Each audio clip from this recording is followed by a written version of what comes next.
We come in with this Fox News alert. We are now learning more about Vice President Kamala Harris's dangerously liberal positions on immigration. After a newly resurfaced questionnaire, I bet she wish it would have been kept private, has exposed her far-left beliefs. Hello, everyone. This is Outnumbered. I'm Kayleigh McEnany, joined by my co-host Harris Faulkner and Emily Compagno. Also joining us, Kennedy Saves the World podcast host Kennedy, and co-anchor of America's Newsroom, Bill Hemmer. Well, in a 2019 ACLU survey, then presidential candidate Harris said she would make sweeping cuts to ICE. Quote, "Our immigrant detention system is out of control, and I believe we must end the unfair incarceration of thousands of individuals, families, and children.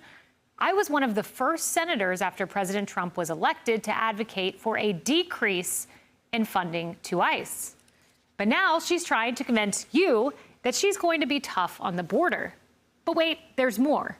She also said she supports decriminalizing possession of fentanyl and crack, and that she wants taxpayers to fund gender transition surgeries for illegal immigrants, even those in prison. That's your money to that cause. Harris's stance even blew CNN away. This questionnaire is really an interesting snapshot in time of that 2019 Democratic primary. Kamala Harris was trying to get to the left of Bernie Sanders. She was trying to get to the left of Elizabeth Warren. And you really see that in a lot of these answers. And I want to walk our viewers through a little bit of what she said. Let's just take immigration and look at what she said here. She said on immigration, she made this open-ended pledge to end immigrant detention. She said she supported taxpayer-funded gender transition surgeries for detained migrants. She also said she supported taxpayer-funded gender transition surgeries for detained migrants. She actually said she supported that. She both wrote and answered in the affirmative when she was asked this. And she said she also supported it for federal prisoners. Now, she also pledged to slash immigration detention by 50%, close all family and private facilities, and decrease funding for ICE, and then the end ICE detainers with local law enforcement. I mean, these are things that, you know, it would be hard to think that you would come up with taxpayer funding gender transitions for detained migrants. And yet this, as you say, written and verbally.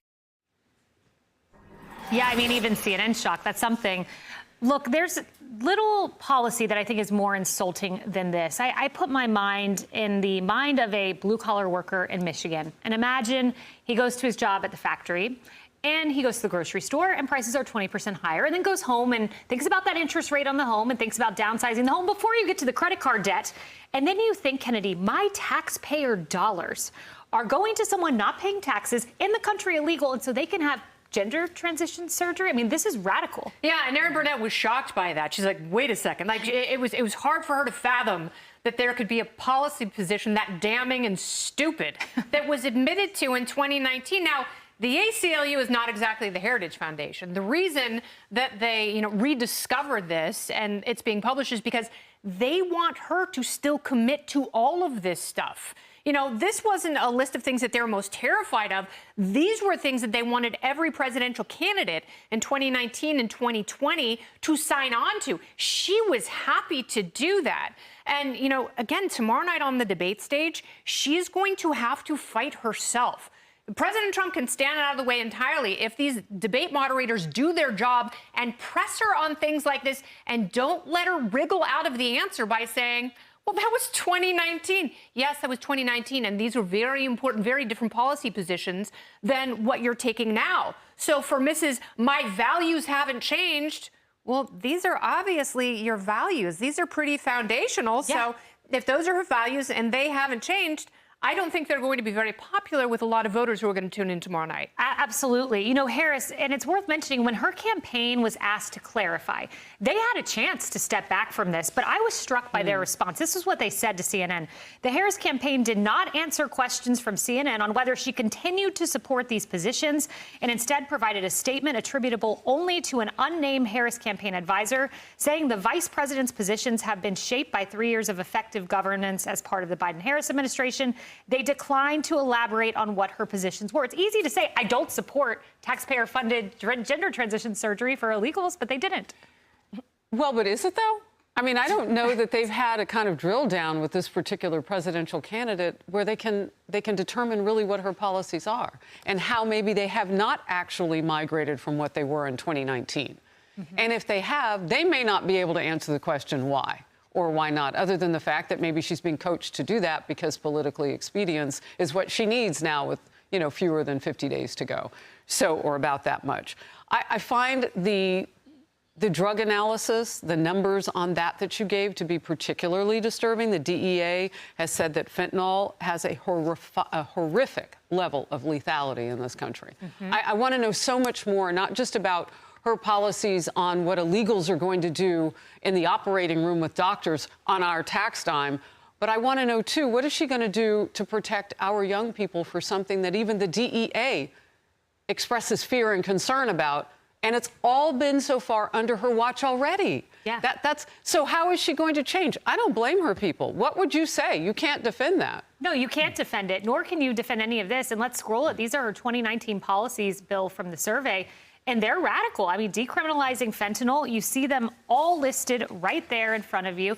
You see decriminalizing illegal border crossings, defunding ICE, and so on and so forth. I mean, why not just disown these via your anonymous spokesperson? These are like the greatest hits for a progressive American, aren't they? Yeah. Michael Tyler is the communications director of the campaign. He was on with us this morning on Newsroom. And I said, what's she going to say if this comes up? And he said, this is not what she's proposing. Okay. Well, what does that mean?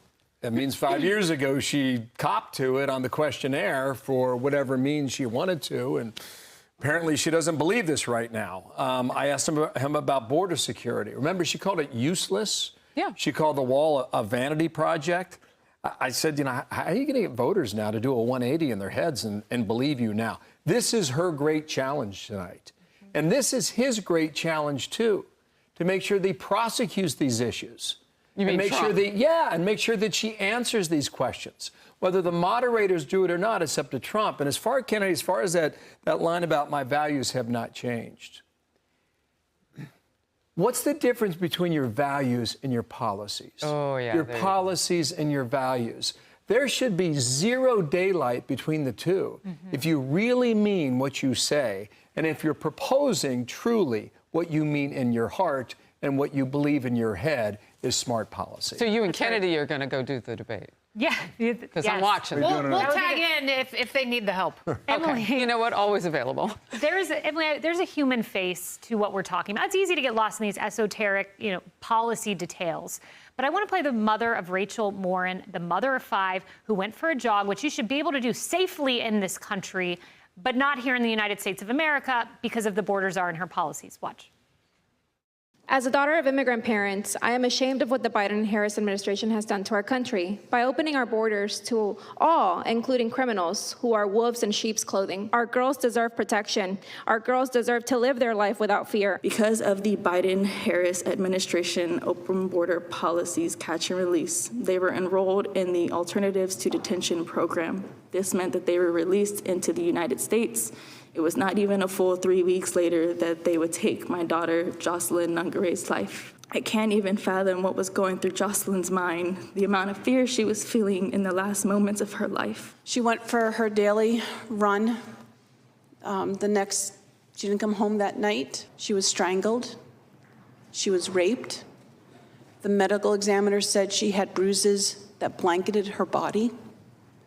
She had 10 to 15 head wounds, and she was stuffed into a drain pipe. An illegal immigrant, he crossed the border 3 times, was sent back. The 4th time, he was a got-away. Her children are having a hard time. All of us as a family are having a hard time. We have nightmares. Where's the former prosecutor? Where's someone who took the oath and the pledge to be the advocate for the victims, to represent the state against those that broke the law in such horrific ways? Where is she? Isn't she the one that's supposed to represent women? Isn't she the one that was supposed to have taken up that pledge too? Everything she has stood for is a sham. And to your point about the crimes and her values, so let me get this straight. This former prosecutor thinks that the incredibly lethal fentanyl, that a possession of such shouldn't be a crime, but it's a far worse crime to deal with with paper, right? She's called Donald Trump a criminal, and yet she's called ICE the KKK. And this is someone who then touts her prosecutorial record as we're supposed to trust her. And here's the thing, as someone who is advocating for our tax dollars to pay for gender surgeries and everything for illegal immigrants, it's because, everyone, she's never had a private sector job. Her entire life, our tax dollars have paid her salary. If she was from the real world, like we are, and we have been, she would see, like I have, that a dollar invested actually in early education and family programs at the infant level, that obviates a $7 investment into incarceration. But has she been to jails like I have? Has she worked in those private sectors like we have to know that? And by the way, that statistic is prior to this inflation rate under this administration, so it's probably $10. So when I hear a government shtick tell me that this is supposed to happen and this is the crime and this is the flag that I'm waving, I don't buy into it at all, because everything she's ever done has been on my dole and my dime. And her values are clearly totally skewed, because for her, if she's actually a champion for women, for people, for any type of humanity that she's been shouting this entire time about the border, she would have sat down and she would have been in the Hill right there. Because last time I checked, she was still president of this, or head of the Senate. So where was she today? And where is she now? Yeah, now she's apparently for a wall. Like, what a dramatic transition. Taxpayer-funded gender transition surgeries to, oh, I support Donald Trump's wall. Okay.